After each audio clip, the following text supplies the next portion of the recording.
नमस्कार दोस्तों, मेरे बोर्ड पे जो चेहरा आप लोगों को दिखाई दे रहा है, क्या आप इन्हें जानते हैं? इनका नाम है माइकल ब्यूरी।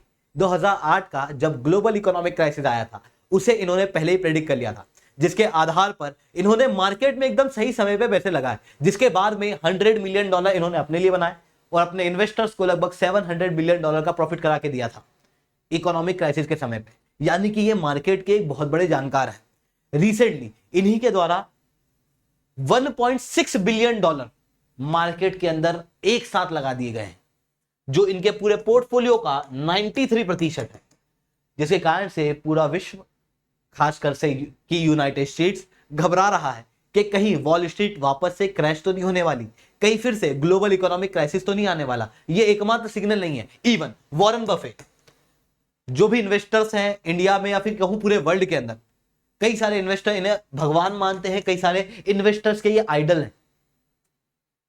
यूएस के अंदर बहुत बड़े इन्वेस्टर हैं, $8 बिलियन का रिसेंटली इन्होंने स्टॉक जो है वो बेच दिया है पिछले एक क्वार्टर के अंदर, जो दर्शाता है कि इनका भी यूएस की इकोनॉमी से भरोसा उठ रहा है और इनको भी लग रहा है कि वॉल स्ट्रीट क्रैश होने वाला है। ऐसी कंडीशन के अंदर यूएस की इकोनॉमी के अंदर क्या गड़बड़ है जिसके कारण से इस तरीके के प्रेडिक्शन देखने को मिल रहे हैं, उसे मैं शुभेंदु चौहान इस सेशन के अंदर डिस्कस करूंगा। बट उसके पहले आप लोग मेरे साथ नए साथ टेलीग्राम ग्रुप के ऊपर जुड़ सकते हो। मेरे क्लास की अपडेट, पीपीटी, पीडीएफ सब कुछ आपको हमें मिल जाता है। इसके अलावा अगर आप लोग को यूपीएससी सीएससी की तैयारी करना है, आप चाहते हो कि आपका नाम इस बोर्ड पे आए इंडिया के टॉपर्स के रूप में, तो आप लोग हमारे साथ में उड़ान बैच के अंदर जुड़ सकते हो, जहां पर इंडिया के टॉप एजुकेटर जिन्होंने टॉपर इस देश को दिए हैं वो आप लोगों को पढ़ाएंगे। आखिरी बैच जो है वो 1 सितंबर से शुरू कर दी गई है। इसके बाद हम लोग किसी को भी नहीं लेंगे। तो अगर आपको चाहिए कि आपको उड़ान बैच के अंदर पढ़ना है तो अभी जाके एनरोल करो। इंडिया के टॉप एजुकेटर पढ़ाएंगे, 900 से ज्यादा लाइव क्लासेस आप लोगों को मिलेंगी। टेस्ट सीरीज आपको दी जाएगी, प्रीलिम्स और मेंस की टॉपर्स द्वारा क्लासेस ली जाएंगी, आंसर राइटिंग की प्रैक्टिस की जाएगी, प्रीलिम्स, मेंस, इंटरव्यू तीनों की तैयारी कराई जाएगी। यहाँ पर ये सब कुछ केवल 9,999 के अंदर मिलेगा। SRC 10 कोड यूज कर देना, जिसके बाद में आप लोग को डिस्काउंट और मेरे द्वारा बनाने में मेंटरशिप मिलेगी। अगर आप हिंदी मीडियम के हो तो आप बोध बैच के अंदर जुड़ सकते हो। याद रखना, बोध और उड़ान बैच के अंदर ऑप्शन इंक्लूडेड नहीं है। अगर आपको ऑप्शन चाहिए तो आपको ऑप्शन अलग से लेना पड़ेगा, जहां पर हमारे पास में एंथ्रोपोलॉजी, हिस्ट्री, ज्योग्राफी और PSIR ऑप्शन है, जिसके प्राइसेस भी 9,999। SRC 10 कोड यूज कर देना।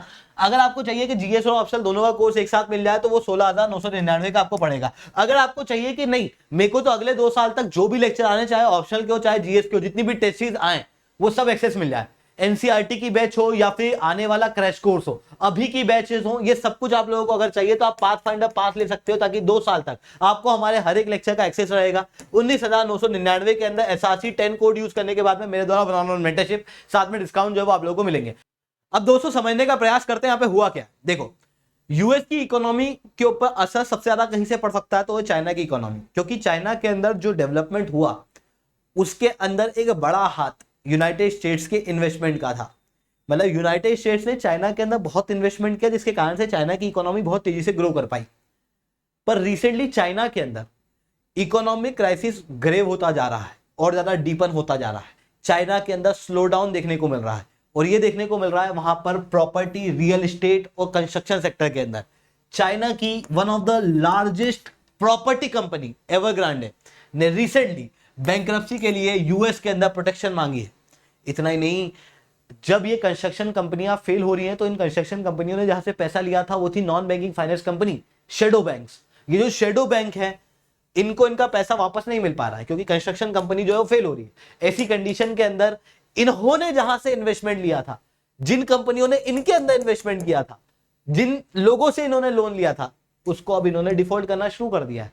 रिसेंटली चाइना की सबसे बड़ी शेडो बैंक द्वारा डिफॉल्ट कर दिया गया। और चाइना की शेडो बैंक कोई छोटी मोटी शेडो बैंक्स नहीं है। टोटल जो शेडो बैंक का मार्केट है वो $3 ट्रिलियन का है, यानी कि लगभग यूनाइटेड किंगडम की इकोनॉमी के बराबर। यानी कि इसका स्पिल ओवर इफेक्ट जो है वो बहुत बड़ा है। इतना ही नहीं, चाइना के अंदर जो लोकल बॉडीज हैं उनके ऊपर लोन जो है वो लगातार बढ़ता चला जा रहा है।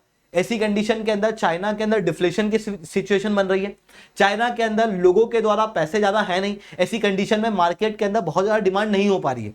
तो चाइना की इकोनॉमी जो है वो कमजोर होने की वजह से डायरेक्ट यूएस के ऊपर असर पड़ रहा है। हालांकि यूएस की ट्रेजरी सेक्रेटरी द्वारा कहा गया कि चाइना के अंदर स्लो डाउन है, उसका स्पिल ओवर इफेक्ट यूएस पे हो सकता है, बट कोई रिसेशन नहीं आएगा।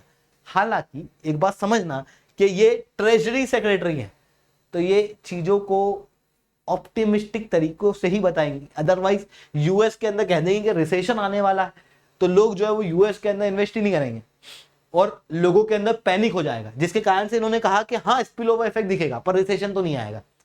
हालांकि इस बात के ऊपर बहुत ज्यादा भरोसा नहीं किया जा सकता क्योंकि यूएस के अंदर दूसरा sector that is the banking sector, उसके ऊपर बहुत बुरे असर देखने को मिल रहा है। यूएस की कई सारी रीजनल बैंक कोलैप्स कर गई हैं। For example Republic bank, silicon valley bank, signature bank, even जो दूसरी बड़ी बैंक है जो इंटरनेशनल लेवल पे है उनकी भी क्रेडिट रेटिंग जो है वो डाउनग्रेड की जा रही है।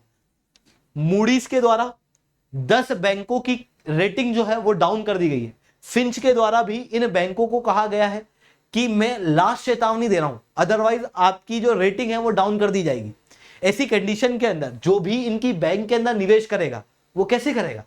ऑब्वियसली रेटिंग देख के। जब रेटिंग डाउन होगी तो लोग निवेश करने से डरेंगे। ऐसी कंडीशन के अंदर ही आप इसका असर डायरेक्टली अभी होता हुआ देख सकते हो। जेपी मॉर्गन के शेयर 2.7% से नीचे गिर गए। बैंक ऑफ अमेरिका के 5.6%, सिटी बैंक के 4% से शेयर के प्राइसेज जो है वो नीचे गिर चुके हैं। ये दिक्कत हम लोगों को देखने को मिल रही है। इवन इतना ही नहीं है, यूएस की इकोनॉमी के अंदर एक बहुत ही फिशी सी चीज हम लोगों को दिखाई दे रही है। देखो यूएस के अंदर एक समय पे इन्फ्लेशन आसमान छू रहा था, 8.3% के आसपास इन्फ्लेशन यानी कि महंगाई दर पहुंच गया था। हालांकि यूएस इस इन्फ्लेशन को कंट्रोल करने में काफी ज्यादा सक्षम रहा। ये कैसे किया? ये फेडरल बैंक द्वारा अपने फंड रेट को बढ़ा के किया। जैसे भारत के अंदर रेपो रेट होता है, उस रेपो रेट को यूएस के अंदर बढ़ाया गया और ये रेपो रेट बहुत तेजी से बढ़ा है। आप देख सकते हो पहले बहुत कम हुआ करता था 0.5 0.6, आज देख सकते हो तो वो 5.5 के आसपास उसके ऊपर ही है, यानी कि लगभग 10 गुना से 5% के ऊपर ये बढ़ना फंड के रेट, और मैं कहूं रेपो रेट हमारी भाषा में, रेपो रेट का यूएस के अंदर लगभग 10 गुना बढ़ना अपने आप में एक बहुत बड़ी चीज है। इसकी वजह से इन्फ्लेशन कंट्रोल हुआ है। पर अगर इन्फ्लेशन कंट्रोल हुआ तो इसकी वजह से लोग लोन नहीं लेंगे, और जब मार्केट के अंदर लोन नहीं जाएगा तो जब भी हम लोग रेपो रेट बनाते हैं तो उसकी वजह से क्या होता है, जीडीपी जो है वो कमजोर होनी चाहिए, वो डाउन जानी चाहिए, उसकी ग्रोथ जो है वो कम होनी चाहिए। पर यूएस के अंदर इत्तेफाक से ऐसी चीजें देखने को नहीं मिल रही है। यूएस की जीडीपी के अंदर जो ग्रोथ है वो अभी 2.4% तक दिखाई दी, जिसके ऊपर कई सारे लोग डाउट क्रिएट कर रहे हैं। इवन एम्प्लॉयमेंट भी ठीक चल रहा है, और यहां पर देख सकते हो आप कि इनके द्वारा ये एम्प्लॉयमेंट का डाटा है, ये जीडीपी का डाटा है। जीडीपी नीचे आई तो एम्प्लॉयमेंट भी नीचे आया था उस समय, पर अभी एम्प्लॉयमेंट जो वापस से ट्रैक पे आता हुआ यूएस के अंदर दिखाई दे रहा है। हालांकि कई सारे लोगों का मानना है कि ये सत्य नहीं है, सत्य जो है वो छिपाया जा रहा है।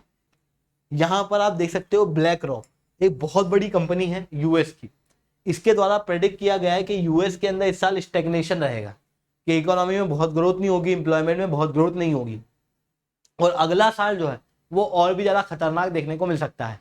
ऐसी कंडीशन के अंदर यूएस की इकोनॉमी की हालत बहुत अच्छी होती दिखाई नहीं दे रही है। अब यूएस की इकोनॉमी अगर कमजोर होगी तो उससे कोई खुश होने की वाली बात नहीं है, इसका असर पूरे वर्ल्ड के ऊपर देखने को मिल सकता है। हालांकि होप यही है, उम्मीद यही है कि यूएस की इकोनॉमी जो है वापस से ट्रैक पे आए, ठीक है। हालांकि यहाँ पर अभी मैं बता दूं कि सारी चीजें जो है वो अलग अलग इन्वेस्टर, अलग अलग जाइंट्स, इनके प्रेडिक्शन है, मतलब चीजें जो है वो एकदम श्योर होके नहीं की जा सकती है। यहाँ पर सब कुछ प्रेडिक्शन है और प्रेडिक्शन के आधार पर ही मार्केट चलता है। तो दोस्तों आज के लिए इतना ही रखते हैं। लेक्चर अच्छा लगा हो तो लाइक करना, लेक्चर बहुत अच्छा लगा हो तो SRC10 कमेंट करना। अगर आप लोगों को अनअकैडमी के ऊपर कोई भी सब्सक्रिप्शन लेना है तो आप लोग SRC10 कोड का यूज कर सकते हो, जिसके बाद में आप लोगों को मेरे द्वारा 1-on-1 मेंटरशिप साथ में अनअकैडमी के ऊपर डायरेक्ट डिस्काउंट जो है वो अवेलेबल हो जाएंगे। दोस्तों आज के लिए इतना ही। That's all from my side. जय हिंद, जय भारत।